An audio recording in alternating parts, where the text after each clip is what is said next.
Des peines alternatives à l'emprisonnement des mineurs, c'est ce que prône l'organisation non gouvernementale Terre des Hommes au Burkina. La réparation du délit causé par le mineur en conflit avec la loi en lieu et place de la prison, c'est la vision expliquée à Ouagadougou aux officiers de la police judiciaire. En se rendant une fois de plus à Dori, le chef du gouvernement entend dynamiser le rythme d'exécution des infrastructures en cours de réalisation. Pour que la célébration du 11 décembre prochain soit une réussite, les entreprises doivent impérativement respecter les délais impartis. Pour l'heure, 64 parcelles ont été retirées et 24 autres suspendues pour non-respect du cahier de charges. Ce respect, c'est ce que promet la Compagnie générale des entreprises, CGE. L'entretien de ce Midi Magazine porte sur un sujet cher à bon nombre de Burkinabés, l'accès à un logement décent. Partie prenante au programme de 10 000 logements sociaux, la CGE Immobilier vient de lancer ses activités. Le directeur général est avec nous pour en parler. Mesdames, Messieurs, bonjour et bienvenue à ce Midi Magazine. Et nous prenons tout de suite la direction de Tinkodogo où les députés de la Commission des finances et du budget ainsi que des techniciens du ministère en charge de l'économie sont retranchés pour l'examen du rapport général du budget 2014. Dans moins d'un mois, il sera question de l'adoption de ce budget par l'Assemblée nationale et les parties prenantes étudient le projet, les comptes spéciaux du Trésor mais aussi les dépenses totales du budget 2014 sont ainsi passé en revue. Anna-Lucie Kéré. Pour examiner le rapport général du projet de budget de l'État gestion 2014, le président de la CONFIB, la Commission des finances et du budget de l'Assemblée nationale, était entouré des autres membres de cette commission, des commissions saisies pour avis, des assistants parlementaires et des techniciens du ministère de l'Économie et des Finances.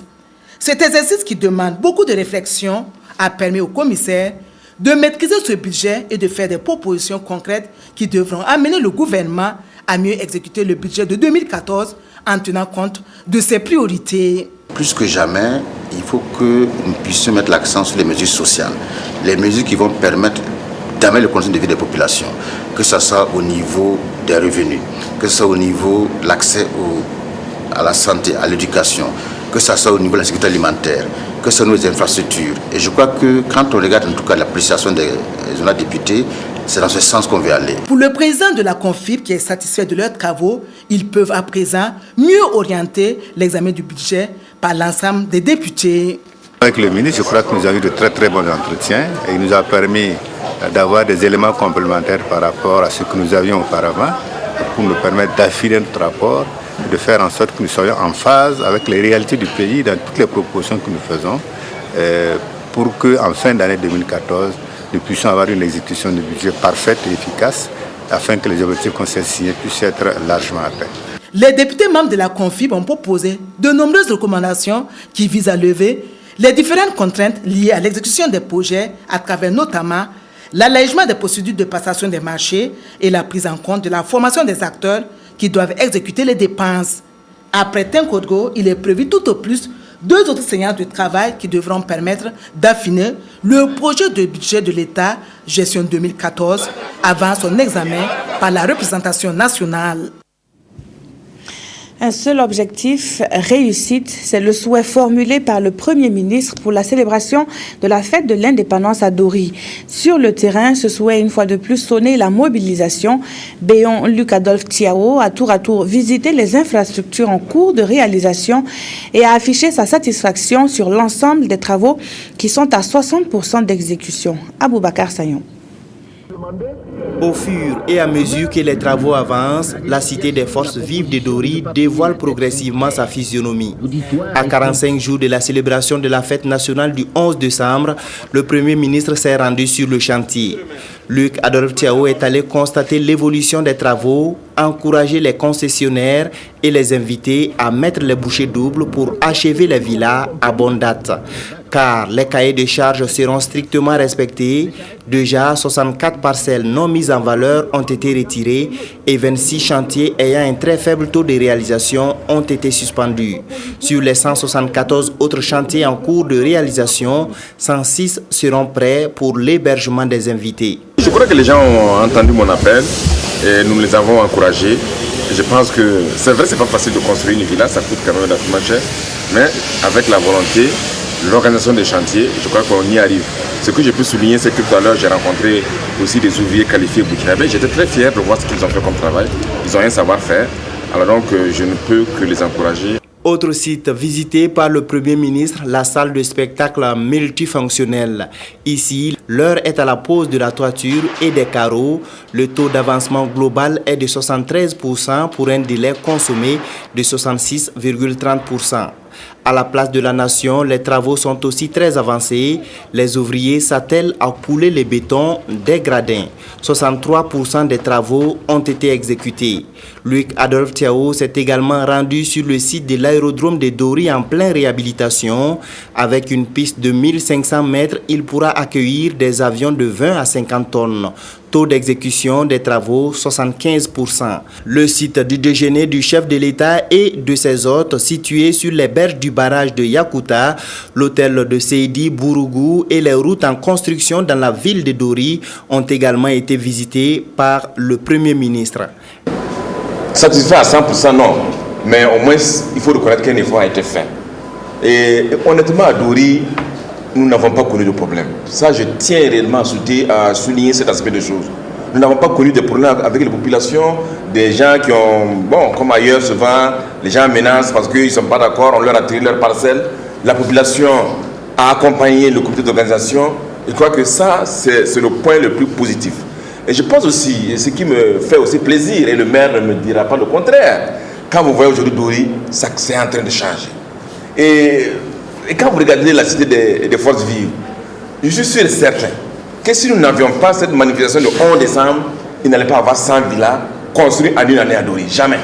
Donc ça crée une émulation pour les ressortissants. Et je crois que c'est cet esprit-là qu'il faut saluer. Seul démole le stade régional de Dori, dont les travaux n'ont pas encore débuté. Le chef du gouvernement a demandé la résiliation du contrat avec l'entreprise chargée d'exécuter les travaux. Luc Adolphe Thiao a remercié l'ensemble des acteurs impliqués dans la réalisation des infrastructures. Il les a invités à plus d'efforts pour relever les défis de l'organisation de cette grande manifestation.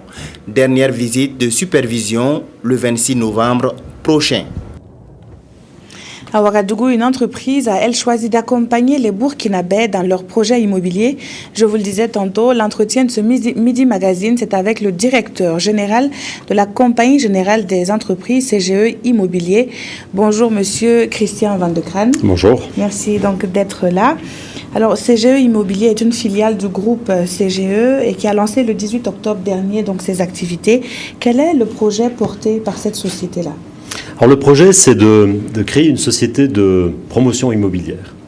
Alors la promotion immobilière est un métier complexe, car il démarre d'abord avec l'analyse du marché, ensuite l'identification d'assiettes foncières, la conception de projets en réponse à la demande pour proposer une offre adéquate, ensuite la conception architecturale et technique avec des soucis d'optimisation, ensuite un contrôle de l'exécution par rapport à des cahiers des charges, et enfin la commercialisation du dit projet. Donc c'est vraiment, je dirais, un métier multidisciplinaire. Alors, un métier multidisciplinaire, mais ce qui intéresse le plus des Burkinabés, c'est l'accès donc au logement que la société donc prône, on va dire. Alors, un logement décent au Burkinabé, comment est-ce que CGE Immobilier compte s'y prendre, puisque d'autres aussi sont dans le même domaine ici au Burkina? Alors, justement, le fondamental de la création de CGE Immobilier, c'est la prise de conscience par le président du groupe CGE, M. Saïdou Tiendré Beogo, qui est un entrepreneur bien connu au Burkina, qui exerce depuis 15 ans, et face au constat du déséquilibre entre l'offre et la demande, s'est dit, OK, il faut faire quelque chose. Je dois, moi qui suis présent dans le métier de la construction, être présent. Donc, comment faire ? C'est de développer une société de promotion immobilière, aller chercher l'expertise là où elle se trouve, de façon à pouvoir rapidement mettre un produit de qualité sur le marché. Donc, nous avons fait une étude de marché, préalablement, je dirais, à la création de la société. Ça nous a permis de distinguer, je dirais, le type de produit qu'il fallait mettre sur le marché. Les maisons de type F2, F3, des maisons extensibles, de façon à pouvoir démarrer avec un prix très compétitif, une qualité de construction et qui rendent l'accessibilité au logement à tout un chacun. Notre campagne publicitaire, d'ailleurs, c'est « Enfin un toit pour moi ». Donc ça dit bien ce que ça veut dire. Aussi est-il important de pouvoir offrir une offre bancaire, car sans appui des banques, il est impossible de faire quelque chose.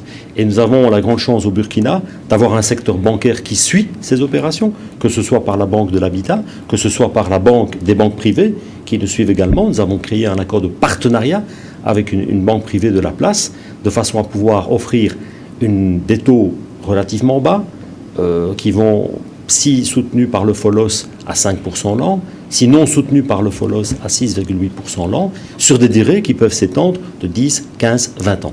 Mais justement, quelles sont les fourchettes de prix des logements que vous offrez? Alors, il y a les logements sociaux, mais aussi il y a des logements économiques, mais est-ce que c'est à la portée de tous les Burkinabés?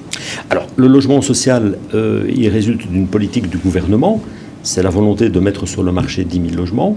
Il y a des contraintes, donc l'accessibilité au logement social est principalement une contrainte de revenus. Donc peut prétendre au logement social la personne qui a un revenu maximum de 5 fois le SMIC. Dans ce cas, il peut prétendre à un logement de type F2, dont le prix de départ est de 6 600 000. 6 600 000, si on fait un emprunt, je dirais, on va prendre 15 ans, une durée, je dirais, tout à fait légitime. On va arriver dans un remboursement, je dirais, du capital de 36 000 francs. À ça, on va rajouter la charge d'intérêt, calculée selon différentes formules, selon les banques. Donc, on peut considérer que pour 50 000 francs le mois, on va pouvoir avoir son propre toit pour un logement F2, bien sûr, extensible à F3, F4. Donc, c'est le point de départ de l'accessibilité au logement. Et aujourd'hui, c'est sur quel site sont implantés donc le projet de CGE immobilier? Et est-ce qu'il y a des maisons déjà disponibles? Alors aujourd'hui, nous avons conclu avec l'État un partenariat public-privé pour 1232 logements, 60% de logements sociaux, 40% de logements économiques. Nous avons voulu une mixité sociale.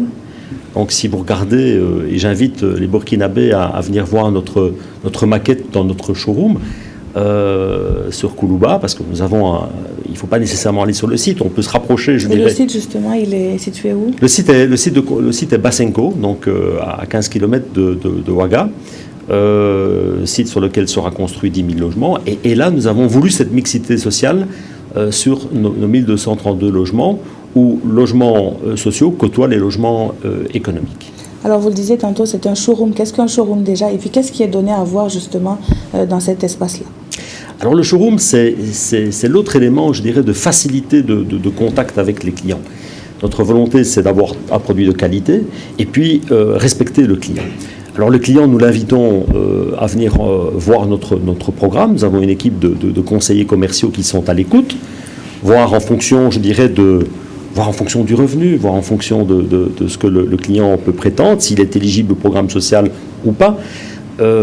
Et ensuite, donc on peut lui proposer un bien.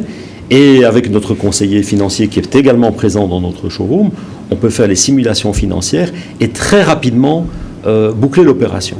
Donc le but, c'est vraiment de faciliter l'accessibilité au logement par la mise en place d'un guichet. On n'est pas encore tout à fait au guichet unique. On sera au guichet unique lorsque on aura pu traiter tout ce qui est, je dirais, la parcellisation, la remise du titre foncier. Mais on est en tout cas sur la bonne voie de créer le guichet unique. Tout ça pour faciliter l'accessibilité au logement à tout Burkinabé. D'accord. Et ce showroom, vous l'avez dit, est donc situé à Koulouba. Et les Burkinabés sont invités donc à aller voir la maquette grandeur nature qui est exposée et choisir un logement décent. Alors, merci Monsieur Christian Van de Crène. Je rappelle que vous êtes le directeur général de CGE Immobilier. Vous étiez avec nous pour parler du projet de logement socio-économique, un projet porté par CGE Immobilier et un projet rendu possible grâce à de nombreux partenariats entrant dans le cadre donc du programme de 10 000 logements sociaux lancé par l'État burkinabé. Restez avec nous pour la suite de ce journal et nous poursuivons avec une vision, celle de l'ONG Terre des Hommes, qui prône la réparation plutôt que l'enfermement pour les mineurs auteurs de délits devant des officiers de la police judiciaire. L'ONG a décliné son ambition de faire la promotion de mesures alternatives à l'emprisonnement des mineurs. Karim Patrick Namwano. Quand un enfant est en conflit avec la loi, ses policiers et ses gendarmes sont interpellés. Et certaines de leurs enquêtes aboutissent le plus souvent à l'incarcération des enfants devant purger leur peine. Cette privation de liberté ne fait pas l'unanimité au projet Justice juvénile de Terre des Hommes qui fait de l'épanouissement des enfants son principal cheval de bataille. Les questions de protection de l'enfance s'intéressent à des domaines extrêmement variés. Il va s'agir de la lutte contre l'exploitation, la traite, le travail des enfants. Il va s'agir de l'éducation, de lutte contre les violences. Et il va également s'agir de s'assurer que les enfants qui rentrent en conflit avec la loi bénéficient d'un environnement protecteur qui préserve leurs droits et qui préserve leur chance de devenir des adultes à même d'apporter une contribution constructive pour leur pays. La formation de ces agents de police judiciaire a une finalité, les amener à privilégier la restauration ou la réparation du dommage subi par la victime ou la société au détriment de la prison, parfois traumatisante pour les mineurs. Si ces personnes sont outillées, ces personnes comprendront qu'il faut tenir compte de la personnalité du mineur dans le traitement de leur dossier et par la suite, les autres maillons de la chaîne pénale vont également emboîter le pas, de telle sorte que nous allons éviter à ce mineur de rester en prison, de rester en contact avec les grands délinquants et d'avoir le maximum de chances pour, n'est-ce pas, organiser sa réinsertion sociale. Terre des Hommes a montré la voie pour promouvoir des mesures alternatives à l'emprisonnement des mineurs en conflit avec la loi. Si adhésion il y a de la part des officiers de police judiciaire, ça sera au bénéfice des mineurs qui, faut-il le rappeler, attendent de la société un accompagnement pour grandir, mais surtout pour mûrir. La lutte engagée contre les violences faites aux femmes est sans répit. À Sabtouana, dans la commune de Komsilga, une nouvelle campagne de sensibilisation a été lancée par la Fondation Rama, soucieuse du mieux-être de la femme et de la jeune fille. La structure est accompagnée par l'ambassade des États-Unis, mais aussi par les autorités coutumières, religieuses et administratives. La portée de cette lutte dans ce reportage de Jonas Wemba et Adama Koulibaly. Excision, viol, exclusion familiale, mariage forcé et précoce, les femmes sont victimes d'abus de tout genre. Et c'est pour contribuer à la réduction de ces fléaux que la Fondation Rama veut aller en croisade contre ces violences faites aux femmes. C'est un programme que nous avons inscrit dans notre plan d'action pour lutter vraiment contre la violence faite aux femmes au Burkina Faso. La Fondation Rama, en tout cas, a eu l'initiative de sillonner les 45 provinces du Burkina. Cette activité de sensibilisation ne peut réussir que s'il y a une implication réelle de tous pour corriger ces injustices sociales. Nous devons ensemble soutenir la Fondation Rama qui a eu le courage d'en faire un cheval de bataille afin qu'ensemble nous puissions relever le défi sinon d'enrayer, au moins de réduire les violences faites aux femmes sous toutes ses formes. La Fondation Rama reçoit l'appui technique et financier de nombreux partenaires tels que la CEMAFO, le SPCNLS et l'ambassade des États-Unis d'Amérique au Burkina. Nous avons octroyé environ 20 millions CFA vers la Fondation Rama pour améliorer les conditions des femmes au Burkina Faso. Mais aussi, nous allons lancer un concert de charité pour récupérer plus d'argent pour aider les femmes. La Fondation Rama est une association créée en 2002 par Ramata Kabré. Elle œuvre dans le social et a fait de la lutte contre les violences faites aux femmes son cheval de bataille. Et dans cette lutte, les acteurs peuvent compter sur les communicatrices. Sous la sous-section ouest de l'association des professionnels de la communication APAC se donnent 72 heures pour définir leur place dans le développement local.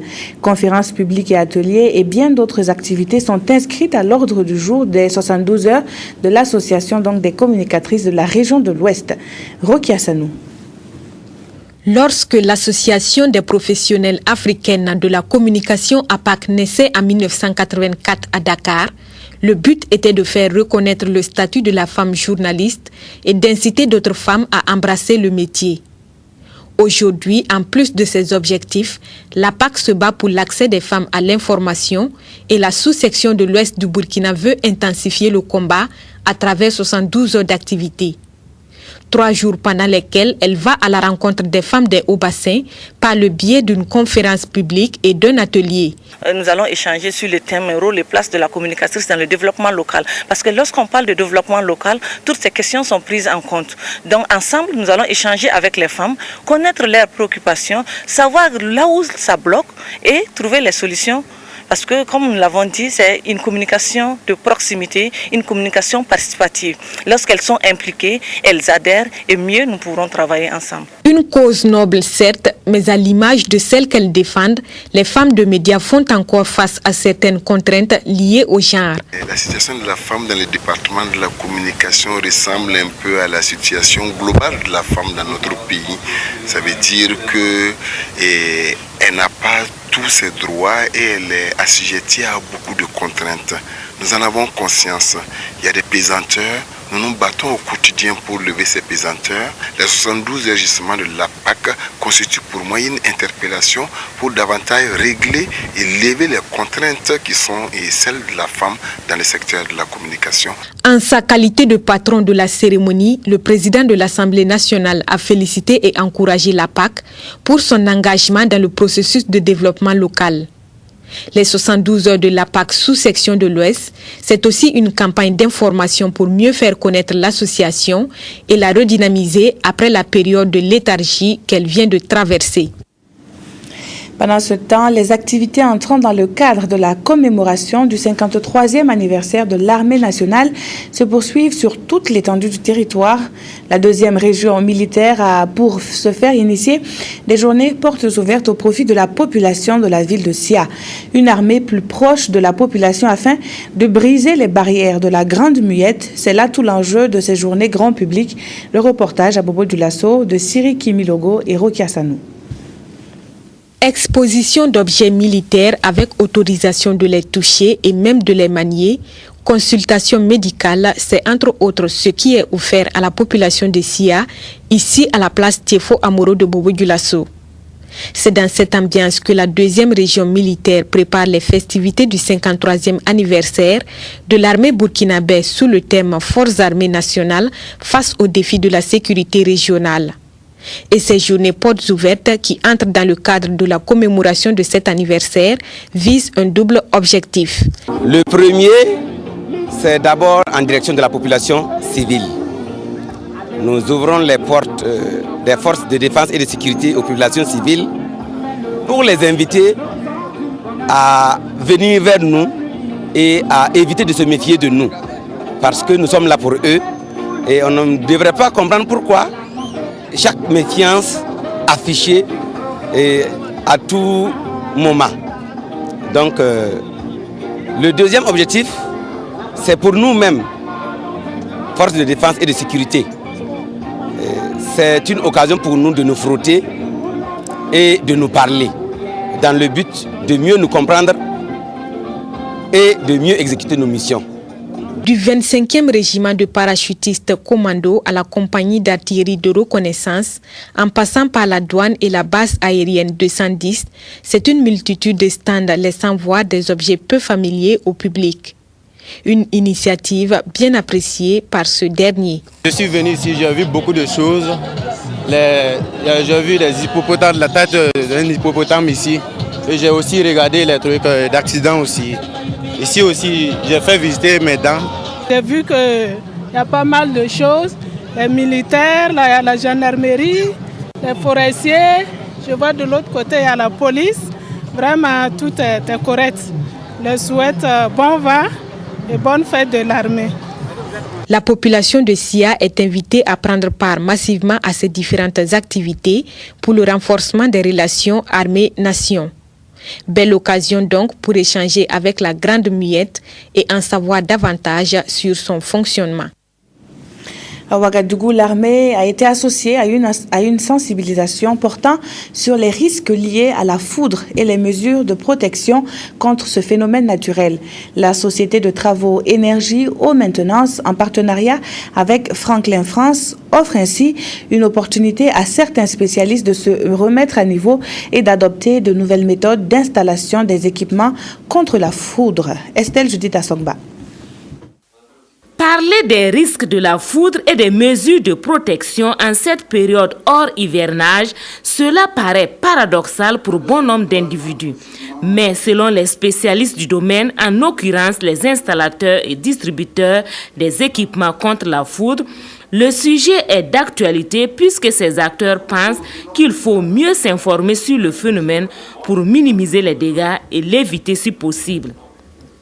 C'est l'objectif recherché par la Société de travaux Énergie Eau Maintenance, SOTEMA, basée à Ouagadougou en initiant cette formation au profit des spécialistes du domaine et de l'armée. Il était nécessaire pour nous d'organiser un séminaire pour expliquer en fait, aux différents spécialistes, aux différents usagers que le risque foudre existe effectivement et qu'il y a des moyens donc de se protéger, de protéger nos infrastructures, nos édifices contre ce phénomène naturel qui chaque année cause d'énormes dégâts. La société Franklin France, un des partenaires de SOTEMA, est présente à cette session pour partager son expérience sur l'approche globale de la foudre avec les différents partenaires nationaux et étrangers venus d'une dizaine de pays d'Afrique. Notre démarche aujourd'hui, c'est de prévenir du phénomène, avertir les dégâts qui peuvent être occasionnés et mettre en place des mesures de protection de façon à éviter ces risques qui peuvent être dramatiques. Les protections à mettre en place, quand on est dans un site isolé, quand on n'a personne finalement avec nous pour se protéger, on n'a pas d'équipement à notre disposition. Par exemple, le plus simple à faire, c'est de joindre les deux pieds pour éviter une différence des potentiels entre ces deux pieds et s'accroupir finalement pour être le plus bas possible et ne pas être un paratonnerre. Parce que la foudre, elle, quand elle se déclenche, elle cherche un point d'impact au niveau du sol. Il y a des choses que je ne savais pas avant de venir, j'ai appris. Et immanquablement, ça va changer sur ma manière de conseiller le client, ma manière de faire l'installation chez le client. Cette formation s'est déroulée pendant 4 jours et les initiateurs pensent avoir accompli leur mission. Ils espèrent que les participants pourront désormais respecter la norme recommandée et les mesures de protection existantes. La décentralisation fait parler d'elle dans le milieu environnemental. Le ministère en charge de la question s'est engagé à accompagner les communautés de base dans la gestion de leurs forêts. Un groupe de travail s'était alors penché sur les moyens de mise en œuvre de la décentralisation dans le secteur forestier. À Ouagadougou, l'heure est à la validation des études. Isaïe Parkouda et Sié Sylvestre Da. Un an après sa création et fonctionnement, le groupe de travail sur la décentralisation dans le secteur forestier GDCF se soumet au devoir de redevabilité par la publication de son rapport d'activité. Rapport soumis à l'appréciation des ONG et des associations à cette rencontre de Ouagadougou. Des participants qui devront aussi s'en approprier. Pendant une année, nous avons travaillé. Nous avons fait un peu le point sur la décentralisation dans le secteur forestier. Nous avons également vu quels sont les textes qui ont été pris pour favoriser justement la gouvernance forestière au niveau du Burkina. Et nous avons proposé un certain nombre de documents d'orientation. Nous avons élaboré des plans de dialogue. Nous avons élaboré également des documents qui doivent, avec des outils, qui va permettre effectivement à l'ensemble des techniciens de pouvoir traduire en actes réels la mise en œuvre des actions de décentralisation dans le secteur forestier. Depuis sa création en 2011, le groupe de travail GDCF a assis les conditions pour la mise en place des mécanismes d'appui à la décentralisation qui tiennent compte des attentes des acteurs du secteur forestier. Selon le secrétaire général du ministère de l'Environnement et du Développement durable, les communautés à la base ont besoin d'être soutenues dans leur politique de gestion des ressources forestières. Beaucoup de gens se sont attendus au début à ce que les forêts classées soient transférées directement aux collectivités territoriales. Nous disons non, il y a toujours un patrimoine national. Et le patrimoine national relève du rôle régalien de gestion du ministère de l'Environnement et du Développement durable. Et ça, c'est notre rôle. Maintenant, que les collectivités territoriales veuillent créer des forêts ou bien des espaces de gestion des ressources naturelles, nous devons pouvoir les accompagner dans ce sens-là. Au cours de cette rencontre, les participants vont examiner les différentes parties du rapport et adopter des recommandations. L'exécution de ces recommandations sera conduite par une commission pilote mise en place pour une période de 2 ans. Et si l'on faisait à présent un tour dans le champ du président du Faso, à quelques encablures de la ville de Kaya, dans la commune rurale de Pibaoré, du maïs, du mil, du sésame ou encore du niébé sont cultivés sur une superficie de 4 hectares. La récolte attendue très prochainement est entièrement destinée au chef de l'État et à sa famille. Le géniteur de ce projet, en la personne d'Eladj Seydou Bikenga, entend soutenir et saluer les actions du président Compaoré en matière de promotion de la paix. Abdul Rasmane Zongo. C'était un samedi de soleil de plomb, certes, mais qui n'a nullement plombé l'ardeur et la détermination des populations de Pibaoré dans le San Matenga. Elles confirment massivement leur présence à la cérémonie de remise d'un champ communautaire destiné au président du Faso. L'acte est d'un fils de la localité et de surcroît un guérisseur de renommée, Eladj Seydou Bikenga. Et dit encourager et saluer les énormes efforts de Blaise Compaoré dans la recherche et la promotion de la paix, d'où cette remise officielle de certificat d'attribution honorifique.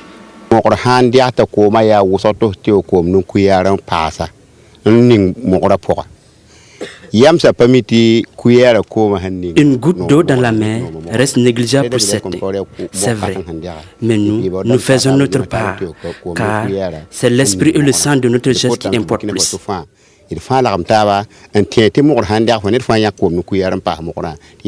C'est un grand honneur pour moi que de venir représenter l'autorité pour réceptionner ces spéculations-là. Alors, qu'est-ce que je peux dire de plus que si ce n'est que de remercier les initiateurs et ce que j'ai vu, j'irai rendre compte fidèlement à qui de droit.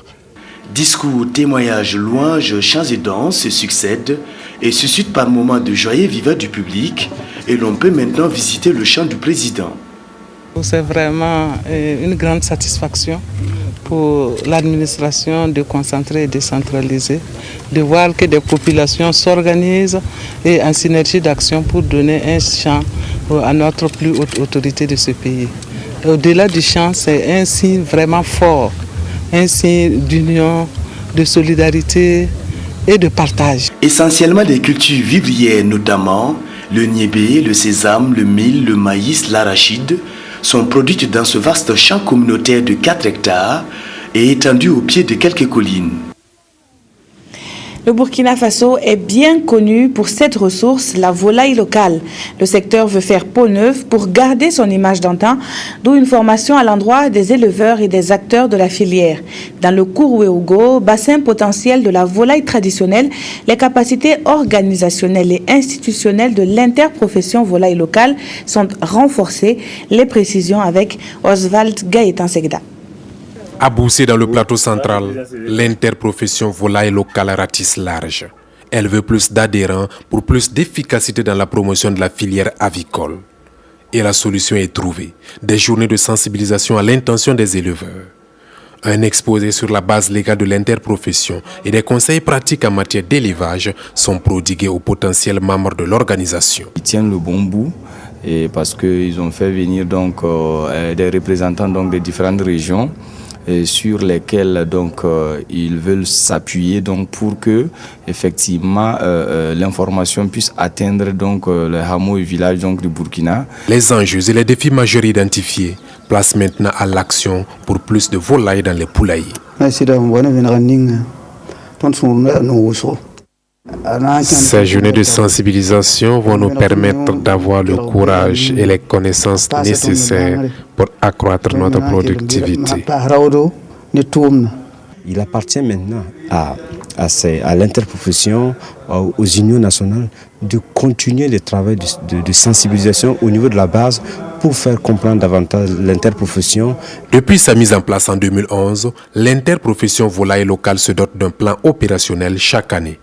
Ce plan qui intègre les journées de sensibilisation permet le renforcement des capacités organisationnelles et institutionnelles de l'interprofession. Du nouveau, dans le paysage éducatif national, l'Institut supérieur La Plume se positionne comme experte dans le domaine du transit et du transport logistique.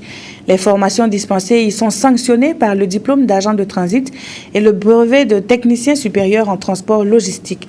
Déjà pour cette année, plus de 200 étudiants donc sont inscrits. C'est Sylvestre Da.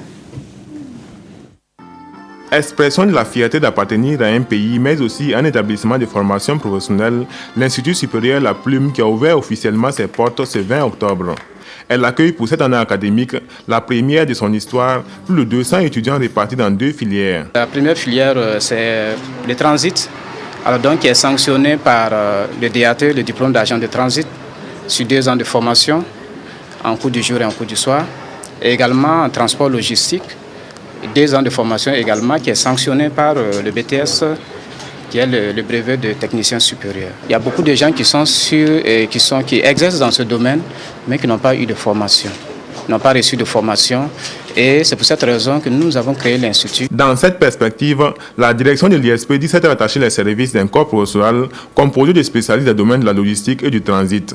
L'ambition, c'est de donner aux étudiants des rudiments nécessaires pour réussir dans ces 2 secteurs d'activité libérale. Les pays qui sont les plus développés au monde aujourd'hui sont ceux qui ont mis l'accent sur les petites et moyennes entreprises et la classe dite moyenne.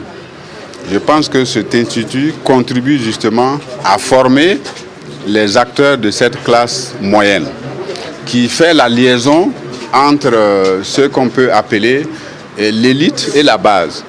Je pense que si cette jonction est faite, le développement sera irréversible. Donc nous ne pouvons que saluer une telle initiative. Et les parrains d'ajouter que la création de l'ISP vient renforcer les partenariats État-secteur privé. Ayant lui-même fait carrière dans une profession libérale, il appelle ses filleuls à ne jamais douter du choix qu'ils ont fait. Cette option, je pense, c'est la meilleure. Pourquoi? Ça participe de l'auto-emploi. Mais c'est aussi une option qui demande de la rigueur et surtout une conviction de ce que l'on veut devenir. Et je pense que c'est la meilleure option aujourd'hui d'être dans un domaine libéral où on s'auto-emploie. Parce que quand on s'auto-emploie, le risque qui existe, c'est vous-même. Message reçu 5 sur 5 par ces premières promotions de l'ISP qui ont débuté les cours depuis le 16 octobre. Ils ont promis d'excellents résultats académiques au terme de 2 ans de formation. À Boulsa, ils étaient plus de 500 à être primés pour leurs efforts fournis durant l'année scolaire écoulée. Pour la 8e fois consécutive, la journée dédiée aux plus méritants de la province du Namentenga a été l'occasion de booster le dynamisme à l'école. C'est Sylvestre Da, reportage. C'est le jour des cadeaux et des honneurs pour ces meilleurs élèves de la province du Namentenga. En cette journée des meilleurs, ils sont 250 élèves et 50 enseignants du primaire et du secondaire à être publiquement félicités et encouragés. Une façon de stimuler les autres élèves et enseignants à donner le meilleur d'eux-mêmes pour le triomphe de l'éducation dans le Namentenga.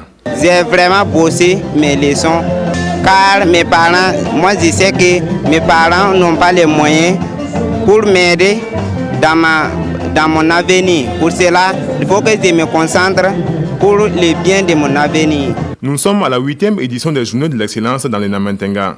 8 ans donc que le député Laurent Selogo pousse élèves et enseignants à l'excellence dans sa province. Les effets positifs de la stimulation des acteurs de ce domaine se fait déjà sentir. Quand on parlait de l'éducation au Namentenga, en tout cas, ça reflétait un peu l'image même que la province, d'une manière générale, occupait dans l'échiquier économique et social de notre pays. On était parmi les 2-3 derniers du pays. En tout cas, à partir d'un certain temps, on a constaté que cela a évolué. En cette 8e édition de l'excellence dans l'éducation, les vedettes du jour sont aussi utilisées pour faire passer un message à l'endroit de la population. L'hygiène est un facteur important pour la santé. C'est très important parce que les changements de comportement, l'apprentissage des comportements est beaucoup plus facile chez les enfants que chez les adultes. Et à partir des enfants, les adultes certainement dans les domiciles, parce qu'ils côtoient les enfants tous les jours, eux-mêmes peuvent être amenés à changer les comportements pour opter définitivement pour la promotion de la santé qui veut qu'on évite la maladie à travers les comportements que nous avons, notamment en matière d'hygiène, de nutrition. Des personnalités ayant contribué au progrès de l'éducation ont aussi reçu des certificats de reconnaissance des parents d'élèves de la province du Namentenga. Et de 2 pour l'OCADES de Fadan Gourma, sensible au sort des sinistrés de Machakwali. Pour la deuxième fois consécutive, donc, l'ONG suisse s'est rendue les bras chargés dans la localité durement touchée par des inondations en août dernier. Des kits de survie et des vivres ont ici été remis aux populations. Le point avec Jonas Wemba et Adama Koulibaly. Ce dont la population de Machakwali se compose 1500 kits sanitaires, 1500 kits de toilettes et couvertures, 330 kits scolaires. 134 sacs de riz ont aussi été remis à ces sinistrés. C'est le deuxième geste de l'OCADES FADA au profit des victimes de l'inondation du mois d'août dernier dans cette commune rurale. La dernière fois, nous avons pu amener des vivres, mais aujourd'hui, on s'est beaucoup plus focalisé sur le matériel. L'accompagnement de ces partenaires demeure un élément fondamental. C'est vrai que nous sommes en train de travailler pour une question d'autoprise en charge, mais suite à des situations qui ont besoin d'urgence, je crois que la mobilisation des uns et des autres, le dynamisme de certains partenaires nous ont permis d'avoir ce matériel pour accompagner les populations. Pour le représentant du service de l'action sociale, cette remise de vivres et matériel va contribuer à soulager les sinistrés. Il lance un appel aux différents partenaires pour soutenir cette population qui a tout perdu à cause des inondations. C'était aussi une occasion pour le préfet du département de signifier sa gratitude aux donateurs. Nous avions été surpris de voir une deuxième dotation qui vient de nous parvenir. Et donc cette joie au nom des sinistrés, vraiment je ne sais que dire. Je ne sais que dire, sauf vraiment dire un grand merci à l'OCADES qui a encore songé aux sinistrés. Les habitants de la commune de Machakwali ont été durement éprouvés lors de la pluie diluvienne qui s'est abattue du 15 au 16 août dernier sur la localité. Les dégâts matériels avaient été considérables. Voilà, et c'est la fin de cette édition. Merci pour votre constante fidélité au programme de la télévision du Burkina. Très bon après-midi à toutes et à tous.